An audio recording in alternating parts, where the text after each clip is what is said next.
I want to show you what these 6 verses in chapter 4 of Ephesians are all about.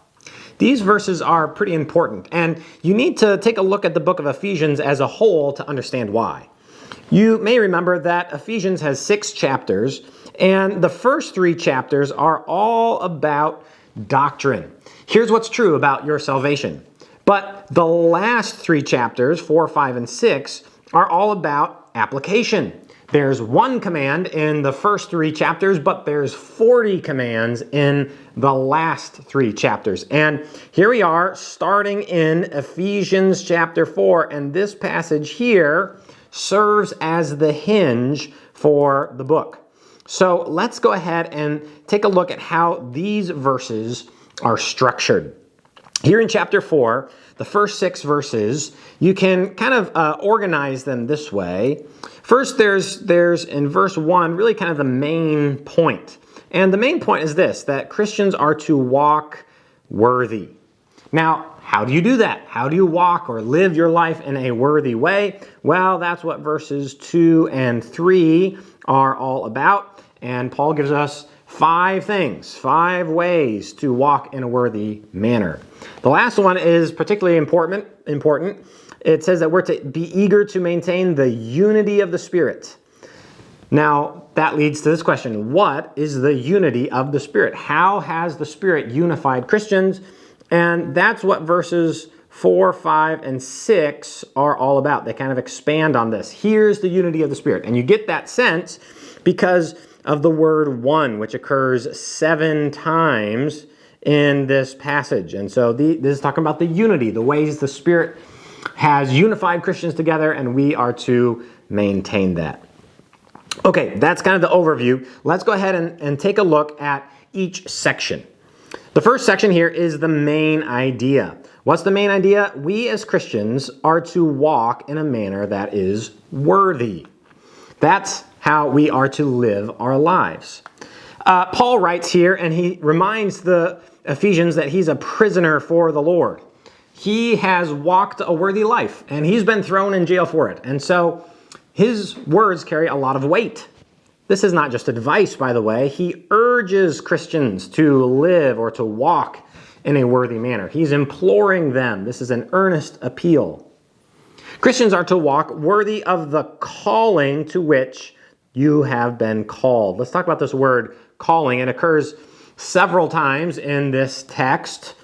What is this calling? It's not talking about occupation. Instead, Paul here is talking about our conversion.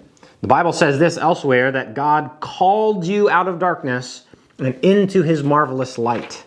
So, in other words, since God called you and picked you and brought you out of darkness and into his family, that calls for a certain kind of life. We are to walk in a manner worthy. The word worthy means to bring into equilibrium or bring up the other beam of the scales. If you have a scale, you may imagine getting a valuable gift.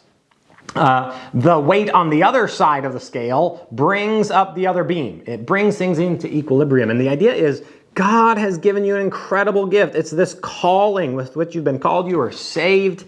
And that calls for an appropriate response, a worthy kind of life.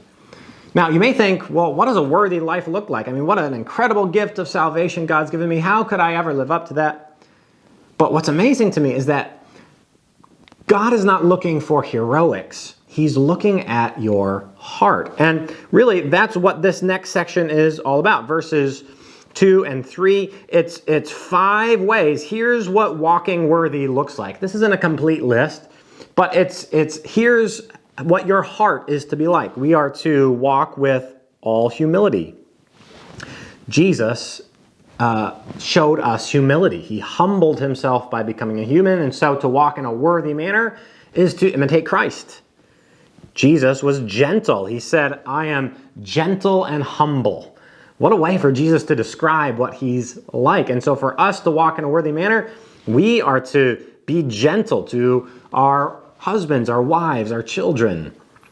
Gentleness is not weakness, it's strength under control. We are to be patient. See, this is what God is like. God is patient with us, so we are to be patient with others. We are to bear with one another in love. This is a funny phrase. You could almost interpret it like enduring one another. But we're not just to grit our teeth and endure other Christians. We are to do this with an attitude of love, not bitterness. That's what a worthy life looks like. And fifth here is this phrase, eager to maintain. And we'll come back to that. That's important. Maintain the unity of the Spirit in the bond of peace. Let's talk about this word maintain. The command here is not create unity among Christians. That's not the thing we are supposed to do. We don't create unity. The Holy Spirit has already done that. We are to maintain, make every effort, some translations say, or eager. We're to make every effort to maintain the unity that the Spirit has already created. That phrase, of the Spirit, means the unity the Spirit has created. And that leads us to ask this question, well, how has God the Spirit united us with other Christians? And that's what these verses are all about here in verses 4, 5, and 6. Here are the ways that the Holy Spirit has united us Christians together. There is one body. There are not multiple bodies of Christ. There's just the one body of Christ. And that's so important because all true Christians are brothers and sisters in Christ, all part of one body. There's one Spirit. There's not a Holy Spirit for the Gentiles and a Holy Spirit for the Jews. No, we all share the same experience of the Holy Spirit. There is also one hope. Remember what we talked about calling. Here those words are, again, called to, just as you were called to the one hope that belongs to your call. Since God saved you, there's hope that comes along with that. It's the hope of eternal life. Have you noticed how a shared hope, a shared longing unites people together? We didn't create it. The Holy Spirit is uniting all true Christians together in this way. There's one Lord. By the way, notice how there's the emphasis of the Trinity here. The Spirit, the Lord, speaking of Christ, and the Father. And so here you see Paul's nod to the Trinity. There is one Lord. We are all following the same leader, and that unifies us. That's not a unity we created. That's a unity of the Holy Spirit that He created. There's one faith. All true Christians share the experience of faith at conversion. There's one baptism. There's only one symbol for conversion that all true Christians share. There's not one symbol for the Gentiles and one for the Jews. And then last, there's one God and Father of all. He has authority over all. He's over all. He's through all. He works through the church. He's in all. He's in a believer, in a Christian. These are the ways that the Holy Spirit has unified Christians together. And our responsibility is not to create unity between Christians. It's to maintain the unity of the Spirit. You know, the thing that holds Christians together is not common preferences. When the rubber hits the road, if that's what's holding you together, you're going to part ways. But this kind of unity here goes deeper than preferences. These are spiritual truths that are true for all Christians, all true Christians, that bind them together. And we are to make every effort to maintain that unity. All right, that's the first 6 verses in Ephesians chapter 4. Thank you guys so much for joining us, and we'll see you again next time.